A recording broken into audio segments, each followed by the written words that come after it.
I want to bring James back in right now. We're going to open this up now to Q&A for both Claude and James. So I know we have some questions in the Q&A window that I'm going to jump on in a second, but just a reminder to all the viewers right now, if you have questions for Claude, James, or myself, just add those in the Q&A window. And I'm going to do my best to cover as many as I can with the time that we have left. So I want to very briefly interject and say I was listening to Rancid this morning, so evidently it's a punk morning. Oh, nice. Nice. I appreciate the old school German metal. So let's get into our first question here is from Garrison Gibbons. And the question is, how do you protect yourself as you were asked to bring your authentic self to work? As someone who struggles with mental health, I've sometimes realized that being overly authentic at work can be detrimental to my work and life as it's attached to trauma. And I'd like to present that question to both of you and get both of your perspectives on that. And James, we'll start with you. Okay, cool. Garrison, thank you for the question. I think we have to be aware that authenticity is not a binary switch. It's not like an on-off. It's like I'm authentic or I'm not authentic. It's like, there are gradations. So I think you have to be aware of the environment that you're working in and that environment's tolerance for talking about mental health or mental illness or trauma. And I think that's where people get caught up with, just wanting to go in all guns blazing and talk about here it all is. And it's just an environment where, that's not accepted. I would look for clues around how people talk about their physical health. If someone's having an operation, do they talk about what the operation is? If they don't, they're being guarded, and that probably tells you something about how willing that place is to talk about health. So I'll pause there and hand it over to Claude. Thanks, James, and thanks, Garrison. It's an awesome question and a real question. So where I would go with that is I would go to your people leader. I would absolutely check in with them and let them know what your challenges are, what your strengths are. Of course, this isn't just I'm challenged with.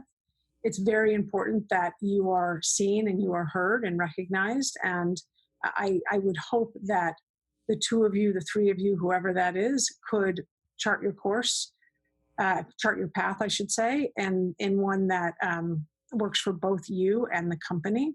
Because you're right, you are at a company, and so there's a responsibility that the company has also to hold you, and there's a responsibility that the company has to hold everyone else. So I would absolutely, with your courage, and it sounds like you have a lot of courage, let someone know that you trust what you're going through and see what they can do to help to facilitate, I would say, not help, but facilitate in any way they possibly could. And I would imagine that there are others just like you at that workplace. And I'll say one last thing, which is, of course, to remind you that,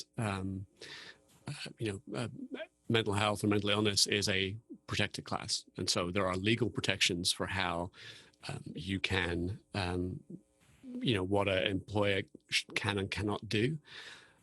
Of course, the law is interpretable, unfortunately. And so that's not a cast iron guarantee of protection, but remember those legal guards are there as well. Great. Well, thank you both. And I want to move on to the next question. This one comes from Damon Klotz. And so a comment and then a question. So we often hear people talk about putting on our own oxygen mask first. But what I've learned from experts on subjects like compassion fatigue is that we aren't capable of putting our own mask on first when we are suffering from fatigue or mental health. We need to be able to do that. And the question is for Claude. Claude, I know you said it's still all systems go for you and your team. Have you had time to make any shifts so you can help your employees who typically don't reach out for help be more comfortable reaching out during this time? Yeah, Damon, thanks for the question. And it's great seeing your name here. So what we've done is used virtual to have what I call jam sessions, like culture jam sessions. And it's open to anyone in the entire organization. They're called actual 12 at 12s and at 12 o'clock on the East Coast. Whoever comes onto Zoom is who comes onto Zoom, and we get to know one another throughout our squares here because we all have equal squares. We do some icebreakers. We talk about what we're going through, how this has been for us, obviously where we are, and anything that seems to come up for said person. There is no agenda on my end other than to hold space for people and to make sure that they are feeling the connection. They are feeling like they are in community, because that's where we really hold people. As I've always said, human beings are wired to belong, and so I believe my job is to really facilitate that, and that's happening a lot here on the Zooms. And I'll open it up to you. Love to have you on too. Great. All right, I'm going to jump into one more question. This one comes from Manny Hernandez, and I actually want to open this up to both of you. In a pandemic world where we're all on Zoom far more than usual, people who are more introverted see themselves forced to do things that they struggle with, putting themselves out there in far more ways than they normally would.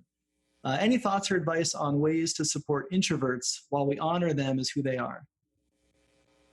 And Claude, I'll go ahead and have you answer that one first. Yeah, that's such a good question, and one that I've actually gotten before. So I will say right off the bat, theoretically and realistically, we don't want any kind of zebra or tiger to be changing their stripes. This isn't about you fitting in to the greater. This is about you being exactly who you are. And if you show up for a Zoom, or you're required to show up for a Zoom, just show up. There isn't a requirement for you to speak any louder than Bobby or to interject in ways that you normally wouldn't. I don't believe that virtual means you have to change your personality and change who you are. Obviously, if you're in meetings with your managers, they know who you are, and so potentially it's something that you might want to raise, but I really don't think that you need to feel anything other than proud of the introvert that you are, and take up space that way. Great. Thanks, Claude. And James, I'd love to get your perspective on that as well. Yeah, a couple of quick thoughts on that topic. I would agree, Claude, that sort of reaching out and having the conversation with your manager, ideally, or your HR person, if your manager's not open to the conversation, to seeing how you can come to some level of agreement.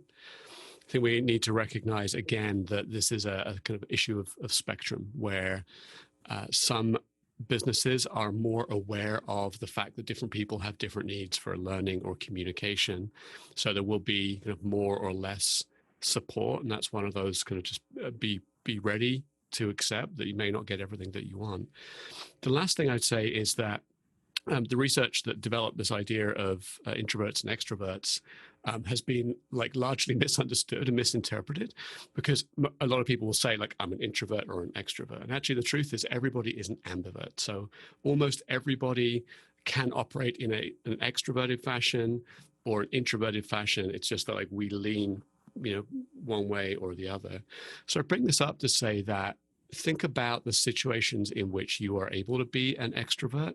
And I wonder if there are things about that situation that you can manufacture on these Zoom calls so you can feel more comfortable kind of interacting more in the way that you're being asked to. So something to think about. And if you want to brainstorm that more, feel free to connect on LinkedIn. Be happy to help. Yeah, I appreciate both of those answers. And I want to get to one more question before we wrap up the Q&A period. And this one I'm going to put to both of you as well. This one comes from Alex V. And his question is, as people leaders, how have you had a time when you had to establish buy-in around mental health initiatives? What ROI did you lead with? And how did you show the value of HR investing in its people around mental health? And James, since we've got you on the screen, let's go ahead and have you tackle that one first. Sure thing. So I'm smiling because this is an area where I'm kind of an idealist about this. And I'm somebody who leads from the heart, right? Like you saw in the presentation I gave. The first place I would start is, let's do it because it's the right thing. Let's not try and fake some ROI that we put some numbers on a piece of paper that make us feel comfortable that this is kind of worth spending the company's money on. Because frankly, I can build that ROI model, but it's probably BS. So I would start there.